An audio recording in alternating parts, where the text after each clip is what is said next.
Question number 3, James Shaw.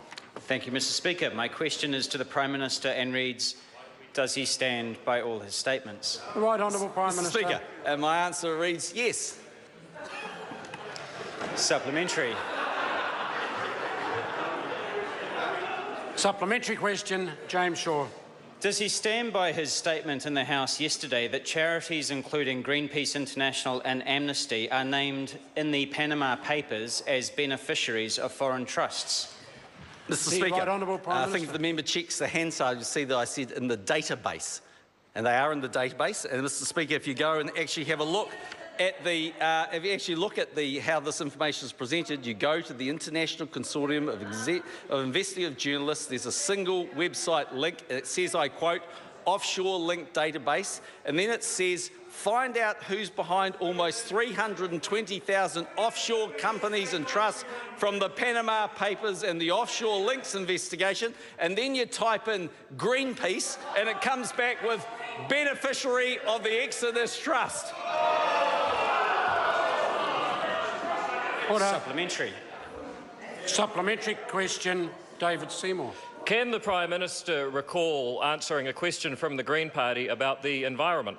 The Right Honourable Prime Minister. Mr. Speaker, I think in 2008, when I became Prime Minister, I got one. But since then, they've been, a little off radar. Order. Supplementary question, James Shaw.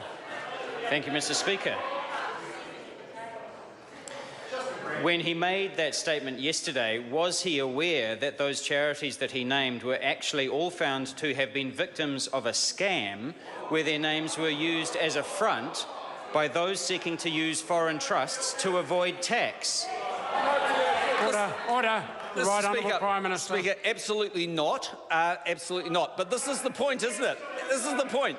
That so many New Zealanders are being implicated, and that member has been at the forefront of sullying the names of New Zealanders because they're in the database. So when Deborah Peed's name's on TV last night, according to James Shaw, it's fine, but when it's his mate, the Greenpeace, it's not fine. They're both in the database. That's right. Supplementary. Order. Order. Order. Supplementary question, James Shaw. Well, doesn't that exactly prove the point that the problem that we've got is a regulatory regime that allows foreign trusts to be used for illegitimate purposes and that we need greater transparency and disclosure?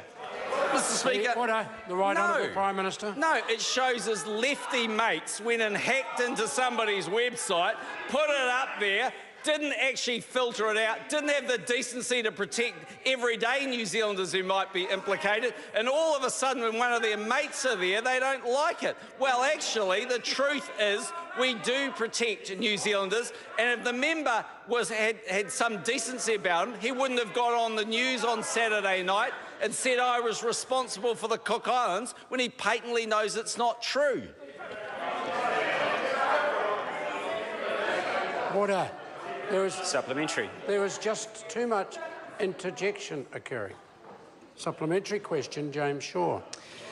Can he tell the House why he chose to attack charities and my colleague Mojo Mathers rather than to answer legitimate questions about the lack of disclosure in New Zealand's foreign trust regulation?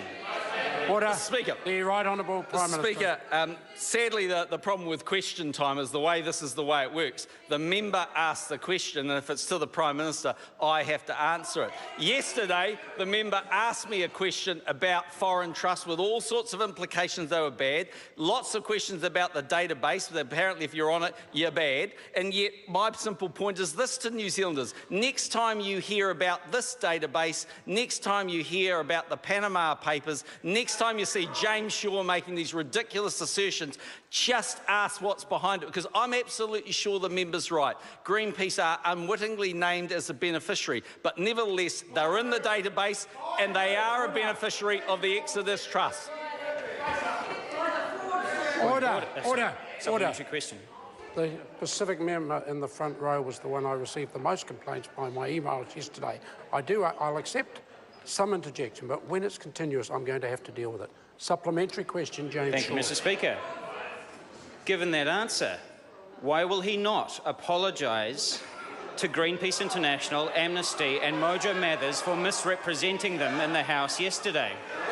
Order. Mr. Speaker. The Right Honourable Mr. Prime Speaker, Minister. I haven't misrepresented Greenpeace. They're in the database as a beneficiary of the Exodus Trust.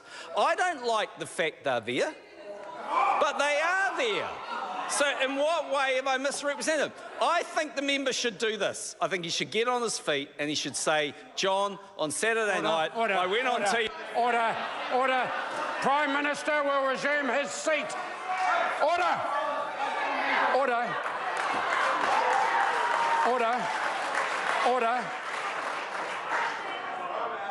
The Prime Minister will leave the chamber. When I stand to my feet, it happened yesterday, I gave him fair warning. When I stand to my feet and call for order, he is to be treated no differently to any other member in this House. The Prime Minister will leave the chamber. Question number 4,